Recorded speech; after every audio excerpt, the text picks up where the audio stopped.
அனைவருக்கும் வணக்கம். ஊடக நண்பர்களுக்கு அனைவருக்கும் வணக்கம்.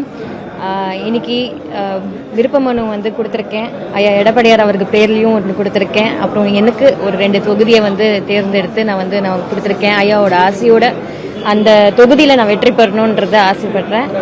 அவரோட ஆசைப்படி எனக்கு கிடைச்சதுன்னா கூட சந்தோஷம். என்னோட விருப்பத்தை கொடுத்துருக்கேன். அவர் அவர் அப்ரூவ் பண்ணாருன்னா சூப்பர் அப்படின்னு நான் சொல்லுவேன். நீங்க எல்லாம் என்ன தொகுதி நான் கொடுத்துருப்பேன்னு எதிர்பார்க்குறீங்க நீங்க? ஓகே, நான் கொடுத்தது மயிலாப்பூர் அண்ட் ஸ்ரீரங்கம். நிறைய நேட்டிவ் பீப்புள் இருக்காங்க அங்கே. ஸோ அதனால நான் எனக்கு நண்பர்கள் நிறைய அங்கே வேலை செஞ்சுருக்கேன்.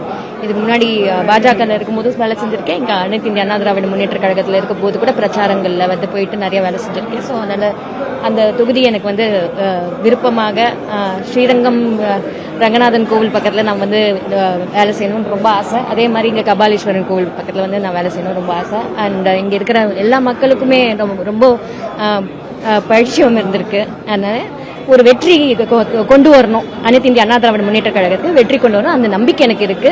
ஐயாவுக்கு ஒரு பெருமை சேர்க்கணுன்றது எனக்கு ஒரு ஆசை.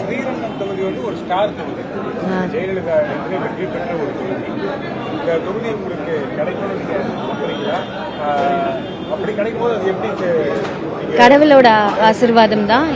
எதுவுமே கடவுளோட ஆசீர்வாதம், ஐயாவோட ஆசீர்வாதம், புரட்சி தலைவி அம்மாவோட ஆசீர்வாதம் இருந்தால் எனக்கு கண்டிப்பாக கிடைக்கும்.